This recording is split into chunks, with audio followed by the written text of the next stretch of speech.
La trágica muerte de Ayrton Senna como nunca te la contaron.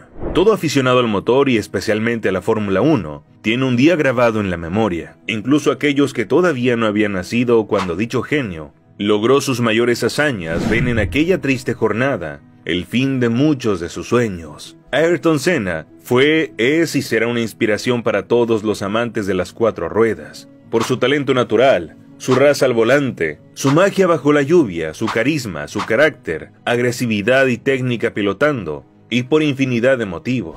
También por ser considerado buena persona por su calidez y humanidad, elementos que demostró en todos los circuitos por los que pasó, con todas y cada una de las personas con las que se cruzó, incluso su máximo rival en pista, Alain Prost.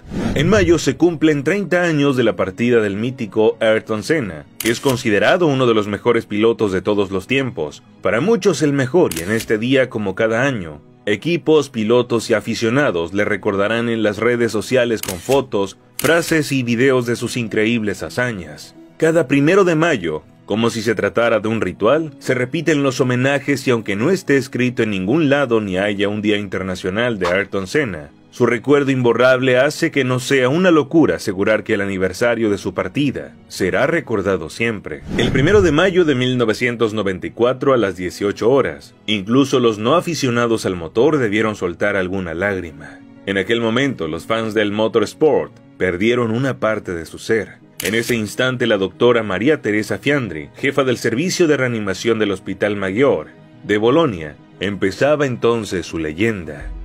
Esta vez Dios no le salvó de la agresividad con la que retaba la parca cada fin de semana de carreras. Era un piloto tremendamente religioso, incluso llegó a decir que había visto a Dios en varias ocasiones, al llegar a los límites de su bólido. En 1988, cuando lideraba claramente con su McLaren el GP de Mónaco, y quería aplastar a Prost y a sus rivales, apretando sin parar pese a que no lo necesitara para ganar, terminó contra los muros, víctima de su ambición. De ello vino un aprendizaje más, que le hizo ser todavía mejor piloto a partir de entonces. Aquel hombre competitivo que empezó a enamorar al mundo con su sorprendente remontada en lluvia, en condiciones muy difíciles, en Mónaco en 1984 al volante de un Toleman, siendo segundo en una carrera que de no haberse parado hubiera ganado haciendo historia. Brilló posteriormente con un Lotus durante 3 cursos y terminó conquistando 3 mundiales con McLaren, pero pudieron ser más. Posiblemente serían 4, sin la más que injusta descalificación que sufrió en el GP de Japón de 1989, tras un accidente con Prost.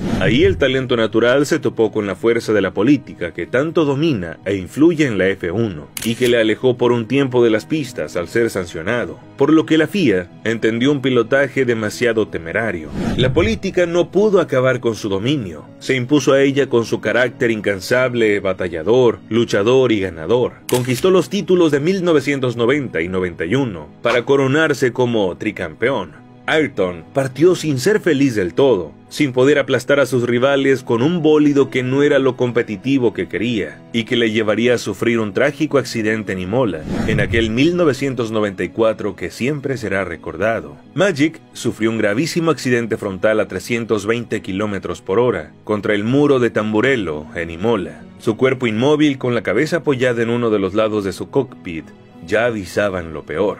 Sid Watkins, el médico de la F1 y sus ayudantes trabajaron para sacarlo del coche, en lo que se recuerdan como unos minutos eternos, y ya tumbado en el arcén le atendieron, notando que había ocurrido una verdadera catástrofe. Pero las imágenes del accidente parecen dejar claro que aquello no fue un fallo humano. No se salía de aquella curva de forma tan frontal sin quererlo, y menos siendo Senna. Hay varias teorías sobre aquel accidente. Una apunta a la pérdida por parte del coche del efecto suelo, un pinchazo en una rueda o posiblemente el fallo de una columna de dirección que la impidió girar. El propio diseñador de aquel coche hablaba de ello hace unos años en una entrevista. Al respecto, el diseñador opinó que nunca nadie sabrá qué ocurrió exactamente. No hay dudas que la columna de dirección falló, pero las pruebas sugieren que el coche no se fue de la pista como resultado de una rotura de la dirección. Sea como fuere, la Fiscalía italiana en el juicio contra el director de la escudería, el director técnico y el diseñador del coche, todos ellos responsabilizados del hecho, se basó en la teoría de la barra de dirección. Entonces se culpabilizó al director técnico de Williams por no haber sometido dicha pieza a los debidos controles, aunque el hecho de que hubieran pasado ya tantos años desde aquel accidente impidió que fuera detenido, pues en Italia la responsabilidad por un hecho como ese prescribía a los 7 años. Con 3 títulos mundiales en el bolsillo a sus 34 años, Ayrton Senna tenía cuerda para rato, y son muchos los que creen que de no haber partido de este mundo aquel 1 de mayo de 1994, habría alguno más en sus vitrinas y que posiblemente podría haberse coronado con Ferrari. Gracias por llegar al final del video. Hasta la próxima.